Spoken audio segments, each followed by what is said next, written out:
Les trois dirigeants ont mis à profit cette visite de travail des premiers ministres du Mali et du Burkina Faso pour exprimer leur volonté de renforcer leur organisation commune.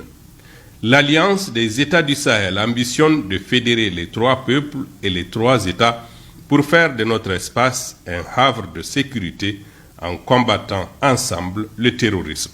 Vous avez décidé ensemble de dire, si on nous attaquait, vous serez là pour nous soutenir, pour nous défendre.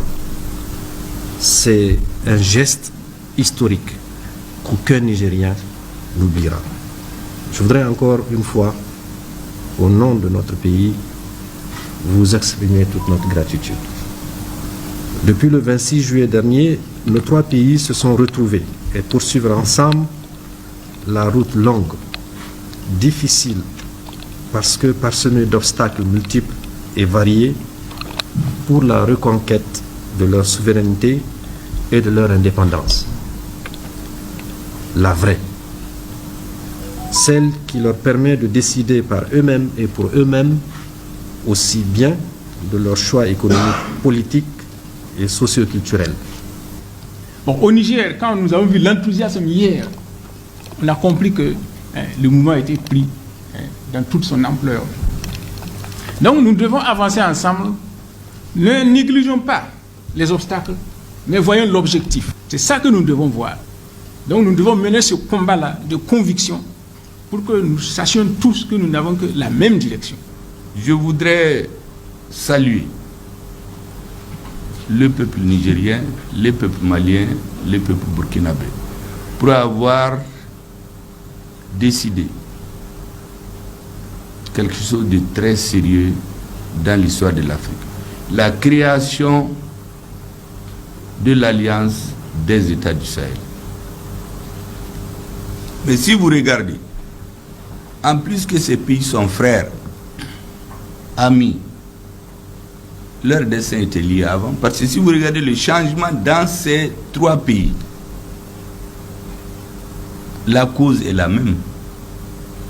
C'est l'insécurité, c'est le terrorisme. Ceux qui dirigent ces pays, ils n'ont pas fait de campagne politique pour arriver à la tête des pays. Ce n'est pas des officiers de salon, comme certains aiment saboter les hommes en uniforme. C'est des hommes de terrain. Ce n'est pas des historiens qui fouillent dans les livres pour savoir, nous on le fait souvent, mais eux ils l'ont vécu. Tous les doubles langages, toutes les trahisons, tous les coups de poignard et toutes les fourberies contre nos peuples sous le couvert de la lutte contre le terrorisme. En réalité, une nouvelle forme de domination et de recolonisation de l'Afrique. Nous voulons amener nos trois pays à un point de non-retour où même lorsque par plusieurs raisons il n'y a plus le dirigeant pour continuer cette voie, soit il a peur, soit il n'est plus là, soit il y a d'autres raisons, les peuples vont forcer à aller de l'avant. C'est la garantie du non-retour. Et c'est pour cela que je voudrais terminer par cette citation du président Tchani. Il dit qu'à terme, ils sont des militaires. C'est vrai. Mais ce qu'ils cherchent, c'est qu'à terme, ils veulent transformer le Sahel en un espace de prospérité où les gens vont bien vivre et non un espace. Les trois chefs de gouvernement ont ensuite quitté Niamey pour Agadez où s'est disputée la finale de la 44e édition de la lutte traditionnelle.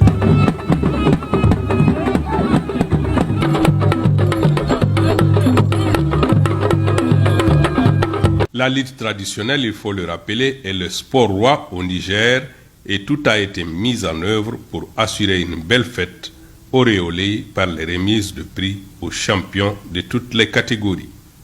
Les trois premiers ministres ont ensuite rendu visite au sultan d'Agadez, chef traditionnel et autorité morale de toute la région.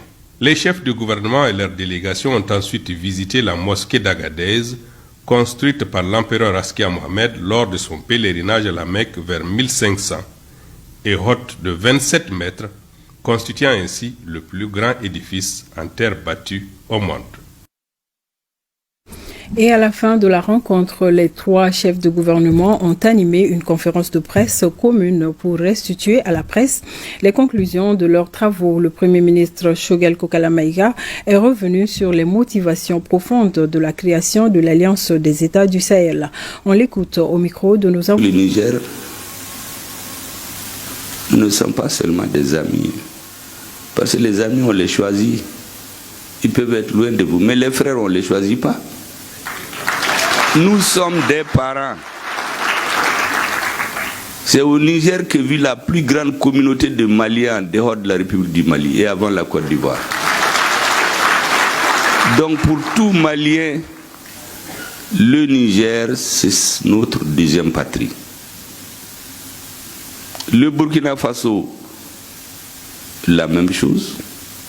Nous avons les sorts liés. Donc on a compris qu'en réalité, on veut tirer sur le Niger pour le faire tomber, mais après il y aura des balles pour les autres frères qu'on ne va pas rater. C'est en ce moment que nos dirigeants, conformément à leur mission historique, ont dit à qui veut l'entendre que nous sommes des peuples de guerriers et que personne ne s'y trompe. Celui qui veut s'en prendre au Niger nous trouvera sur son chemin.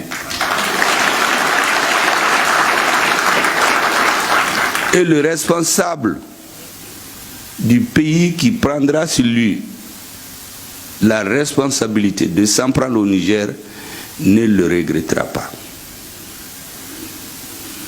Nous ne sommes pas restés en attente, comme d'autres, on est rentré en action.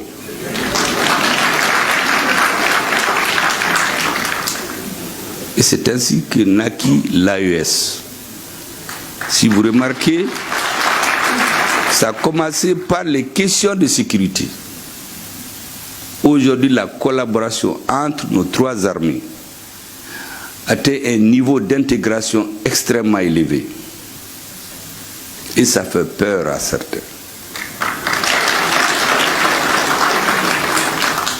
Nos armées sont en train d'inverser la situation vis-à-vis du terrorisme.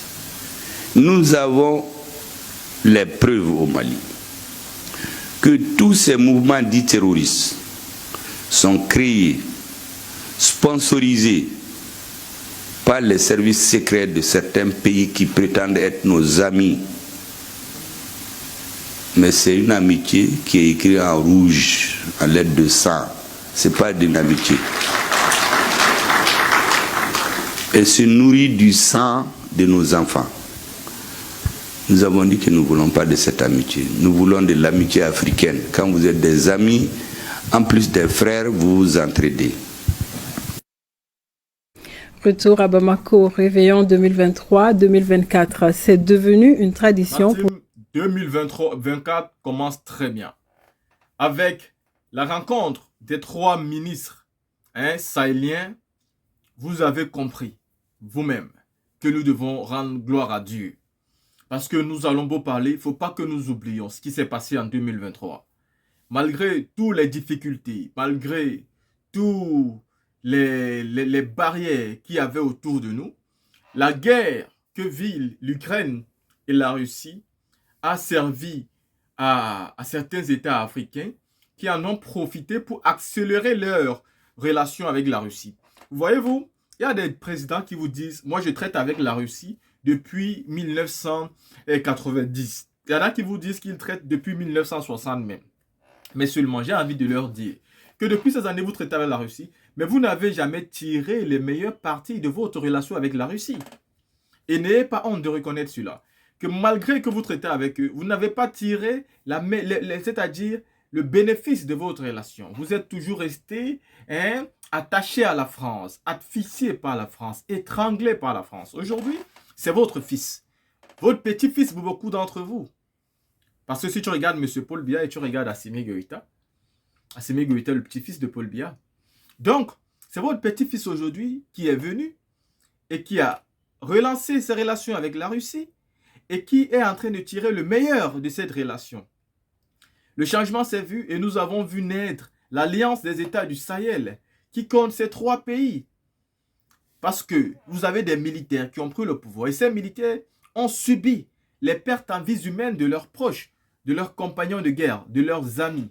Ils ont perdu beaucoup et souvent ils ont vu l'humiliation de la France qui était avec eux sur le terrain, mais qui les interdisait même de fouler certains territoires de leur propre pays.